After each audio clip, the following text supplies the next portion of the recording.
Imagine आप दिन भर ऐसे दोस्तों के साथ रहते हो जो पढ़ाई छोड़कर आपको सब कुछ करने के लिए बोलते हैं। भाई आज गाँव घूम कर आते हैं, भाई कुछ खाने चलते हैं, भाई आज सुट्टा मार कर आते हैं। अब ऐसे दोस्तों के साथ रहकर क्या कभी आपका मन करेगा खुद से पढ़ने बैठो? ऑफ कोर्स नहीं। Same goes with surrounding as well. जितना ही पॉजिटिव आपका सराउंडिंग हो, जितना अच्छा आपका सराउंडिंग हो, उतनी ज्यादा आपकी पढ़ने की इच्छा होगी, उतनी ज्यादा देर आप पढ़ने बैठ सकोगे। अब इसके लिए जरूरी नहीं है कि आपके पास एक खुद का स्पेशल स्टडी रूम होना चाहिए। बस आप जहाँ भी बैठो पढ़ने, वहाँ पे लगना चाहिए कि ये मेरा स्टडी स्पेस है, यहाँ पे मैं पढ़ने वाला हूँ। Hello, if you are new to this channel, myself Om Kumar, pursuing BTech in IT branch at VJDM Mumbai. और फिलहाल तो मैं थर्ड ईयर में हूँ, बट मेरी रूम अभी भी वैसी है जैसे मैं MHTCT प्रिपरेशन के वक्त रखा करता था। So yes, here is my room tour video.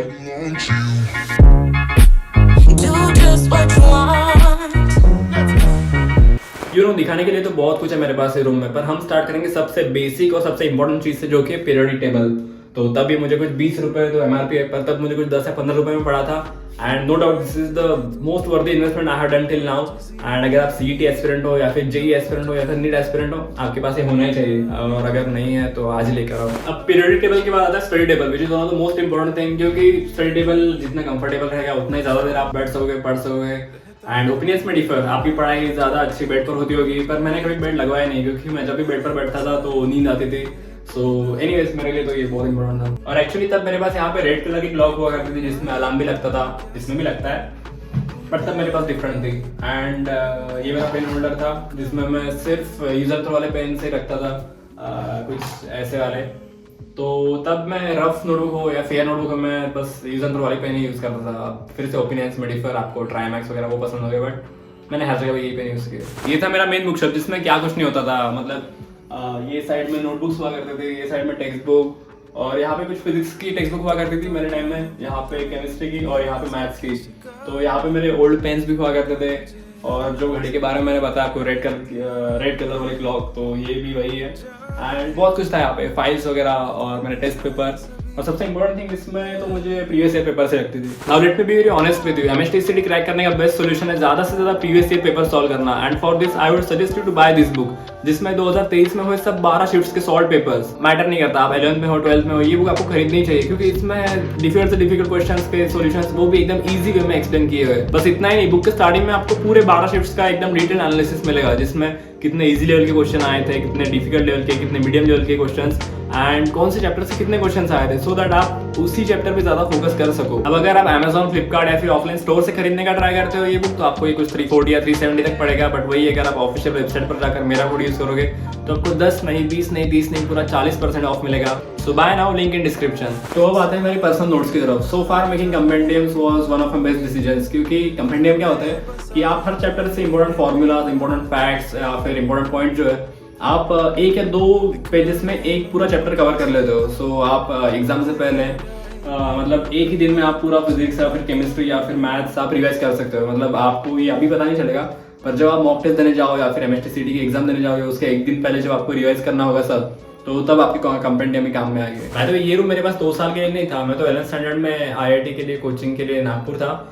And 12th standard में हमें इनिशियली 10 दिन की छुट्टियां मिलती है कोरोना के कारण, which later converted to 2 years of lockdown. So तब मैं आता हूँ और ये रूम डेकोरेट करना शुरू करता हूँ। एंड नो डाउट ये तो हर लड़के का पहला प्यार होता है, cricket bat and cricket kit. So हम तो स्कूल में 3-3, 4-4 लेक्चर्स बंक करते थे टीचर को बोल के कि अब हमारा क्रिकेट टूर्नामेंट आने वाला है। एंड आई थिंक मैंने आपको बताया नहीं था, बट अंडर 14 एंड अंडर 17 का मैं क्रिकेट कैप्टन भी था स्कूल में। But the thing is, good career will ask you for sacrifices, और क्रिकेट भी उनमें से एक चीज़ थी मेरे लिए। सो बी रेडी अगर आपको भी क्रिकेट सेक्रीफाइस करना पड़े तो। ये मेरे रूम की सबसे इंटरेस्टिंग चीज़ थी, क्योंकि जो कोई भी आता था तो पूछता था भाई सच्ची मतलब इतनी पढ़ाई, तो ऐसा कुछ नहीं था। तो रूम ठंडी करने के तो कोई काम नहीं आए, बट रिवीजन के लिए काम में आया, क्योंकि जब JEE और JEE एडवांस और MHTCT 1 महीने पे आ गई थी, तो हमारा एक सेशन हुआ था जिसमें मैम ने बहुत मोटिवेट किया था। तो तब मैंने ये कुछ इंपॉर्टेंट फॉर्मूलाज थे जो JEE एडवांस के प्रीवियस ईयर पेपर्स में मैंने सॉल्व किए थे, और मुझे हर बार तकलीफ दे रहे थे, तो मैंने सब ये नोट करके रखे थे। और फिर कुछ देर बाद वो खराब हो गए थे, क्योंकि यहाँ से पानी डालना पड़ता था कूलर में, एंड वो सब पानी इसमें चला जाता था।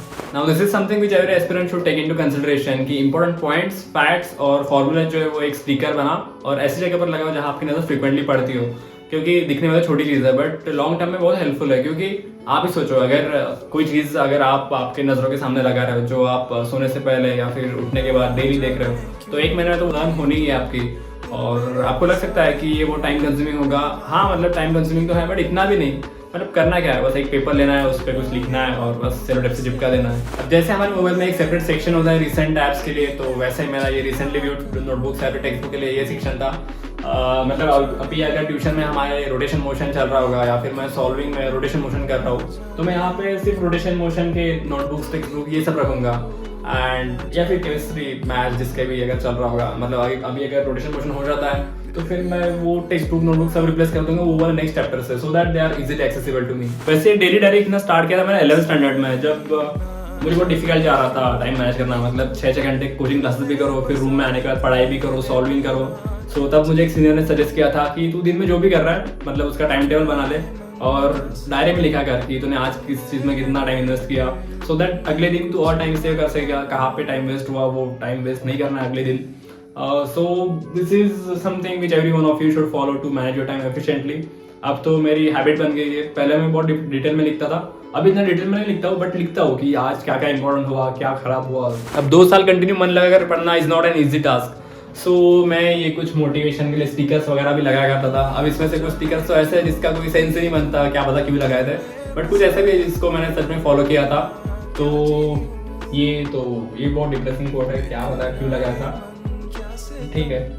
और ये भी कुछ मतलब आउट ऑफ कंटेक्स्ट है ये भी, बट ये एक ऐसा चीज़ था कि जो मैंने 2 साल कंटिन्यू फॉलो किया 11th और 12th में, क्योंकि मैं सोशल मीडिया से बहुत दूर था।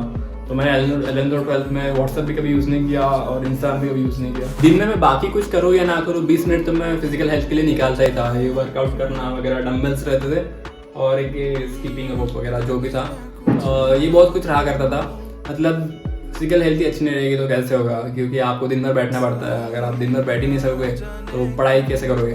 So apart from physical health मैं मेंटल हेल्थ की तरफ पे थोड़ा ध्यान देता था। मतलब 5 मिनट दिन का मेडिटेशन करना, और स्पेशली मैं ये सब करता था मॉक टेस्ट देने से पहले। मतलब 5 मिनट मेडिटेशन करना जिससे दिमाग थोड़ा शांत हो और स्ट्रेस ना आए पेपर में। बाकी ये E=MC² वगैरह ये सब तो चीज़ें मैं शो के लिए लगाई थी।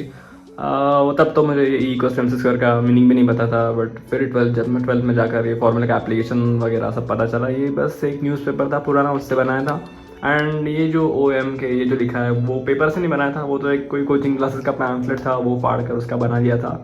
एंड यहाँ पे ये पाए भी लगाया था, वो भी कुछ न्यूज़पेपर का बना था। और यहाँ पे भी सबसे इंटरेस्टिंग चीज़ थी रूम की, जो कि थी एक एयर गन, जिसको बस मैंने रूम की शोभा बढ़ाने के लिए लगा था, बट अभी वो नहीं है, अभी शायद दूसरे रूम में कोई। तो अब बात करने वाले ये दोनों चीज़ों के बारे में। ये दोनों भी बस शो के लिए रखा था, ये मार्वल का शील्ड और वो फोकस का डायरी। तो ये मार्वल का शील्ड तो कुछ नहीं है, तो मैंने नहीं बनाया था। जब घर पे कलरिंग चल रहा था तो वो जो पेंट्स के डब्बे आते उसका ये ढक्कन था, तो उसको बस कलर कर लिया था और बस शो के लिए लगा दिया था।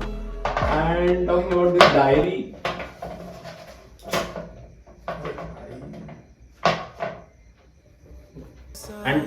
दिस डायरी, तो वो डायरी बहुत डिटेल थी और मेरे पास, तो मैं पहले से मेंटेन करता था डेली डायरी। तो ये डायरी तो मैंने कभी लिखी ही नहीं। जैसे कि मैंने आपको बताया था कि बेड पर बैठकर पढ़ाई होती नहीं थी, नींद आती थी, तो इसलिए मैंने एक मैट्रेस लगवाया रूम में। सो जब भी मैं चेयर पर बैठकर बोर हो जाता था पढ़कर, तो मैं यहाँ पे पढ़ने आ जाता था या फिर पावर नैप लेने भी आ जाता था दोपहर में, और फिर डायरेक्ट रात को सोने के लिए यहाँ पे आता। तो बस ऐसा ही कुछ था मेरा room. And yes, that's all for the day. See you in next video. ना जाने क्यों तू ही तू दिल में बसा है तेरे पे